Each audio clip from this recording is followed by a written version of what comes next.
चीन ने भारत के आखिरी पत्रकार को भी देश छोड़ने का आदेश दे दिया है। यह पत्रकार न्यूज एजेंसी पीटीआई का है और उसके चीन में रहने से संबंधित डॉक्यूमेंट्स को रिन्यू नहीं किया गया।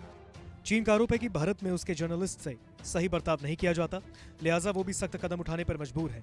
हालांकि सोमवार को चीन के रुख में कुछ नरमी देखी गई। उसकी फॉरेन मिनिस्ट्री ने कहा, उम्मीद है दोनों देश इस तनाव को दूर करने के लिए बीच का रास्ता निकाल लेंगे। बहरहाल भारत से पहले यही सलूक अमेरिका और ऑस्ट्रेलिया के साथ भी किया जा चुका है। डोनाल्ड ट्रंप जब प्रेसिडेंट थे तब उन्होंने चीन की इन हरकतों का माकूल जवाब दिया। सोमवार को पहली बार चीन के विदेश मंत्रालय ने दोनों देशों में पत्रकारों को लेकर चल रहे तनाव पर रिएक्शन दिया। फॉरेन मिनिस्ट्री के स्पोक्सपर्सन वांग वेनबिन ने कहा, हालिया कुछ सालों में चीन के पत्रकारों के साथ भारत में सही बर्ताव नहीं किया गया।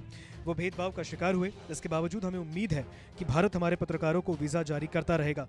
वांग ने आगे कहा, हम ये भी उम्मीद करते हैं कि भारत में हमारे जर्नलिस्ट्स के लिए जो परेशानियां पैदा की जाती हैं उन्हें खत्म किया जाएगा। ऐसे हालात बनाए जाएंगे जिससे दोनों देशों के पत्रकार एक दूसरे के देश में सुकून से काम कर सके। 2 महीने पहले तक चीन में भारत के कुल 3 पत्रकार थे। पिछले दिनों चीन सरकार ने 2 जर्नलिस्ट के वीजा डॉक्यूमेंट्स और बाकी जरूरी पेपर्स रिन्यू करने से इनकार किया, लिहाजा इन दोनों को भारत लौटना पड़ा। चीन की तरफ से कहा गया कि भारत भी उसके पत्रकारों के साथ यही सलूक करता है। उसने भी 2 चीनी पत्रकारों के वीजा रिन्यू नहीं किए। बहरहाल चीन में जो भारत का आखिरी पत्रकार बचा था वो न्यूज एजेंसी पीटीआई के लिए काम करता है। उसे भी इसी महीने देश लौटना होगा। मीडिया रिपोर्ट्स के मुताबिक दुनिया की दूसरी सबसे बड़ी इकोनॉमी में अब दुनिया की सबसे बड़ी डेमोक्रेसी का कोई जर्नलिस्ट नहीं होगा। दूसरी तरफ चीन का आरोप है कि भारत ने 2020 के बाद उसके किसी जर्नलिस्ट को वीजा इश्यू नहीं किया, जबकि एक वक्त वहां 14 चीनी पत्रकार थे। चीन के विदेश मंत्रालय के प्रवक्ता वांग ने कहा, यह अफसोसजनक है कि भारत ने इस मसले का हल करने के लिए कोई कदम नहीं उठाया। हम चाहते हैं कि भारत सरकार इस मामले को म्यूचुअल रिस्पेक्ट के बेस पर हल करे। हम चाहते हैं कि बातचीत से कोई हल निकाला जा सके।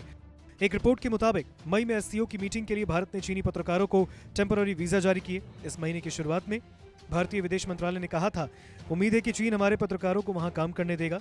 हम उनके जर्नलिस्ट के साथ कोई भेदभाव नहीं करते, लेकिन चीन हमारे जर्नलिस्ट के काम में अड़ंगे लगाता है।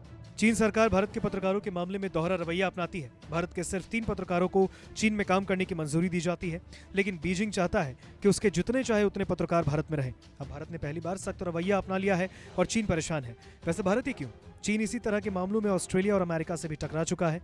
डोनाल्ड ट्रंप के दौर में अमेरिका ने चीन की मीडिया कंपनियों का स्टेटस बदलकर फॉरेन मिशंस का कर दिया था और अब इनकी संख्या भी तय कर दी गई। चीन इससे बेफर था। चीन ने इसके जवाब में अमेरिकी मीडिया कंपनियों पर तमाम तरह की पाबंदियां लगाईं। 2020 में 2 ऑस्ट्रेलियाई जर्नलिस्ट को चीन छोड़ने पर मजबूर किया गया।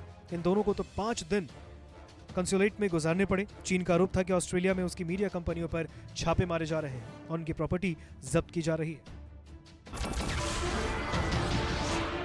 नमस्कार, मैं हूं मानक गुप्ता। अगर आपको हमारा ये वीडियो पसंद आया हो तो इसे लाइक और शेयर जरूर करें और हाँ, हमें सब्सक्राइब और फॉलो करना ना भूलें ताकि आप देश और दुनिया की कोई खबर मिस ना करें। तो जुड़े रहिए हमारे साथ और देखते रहिए न्यूज़।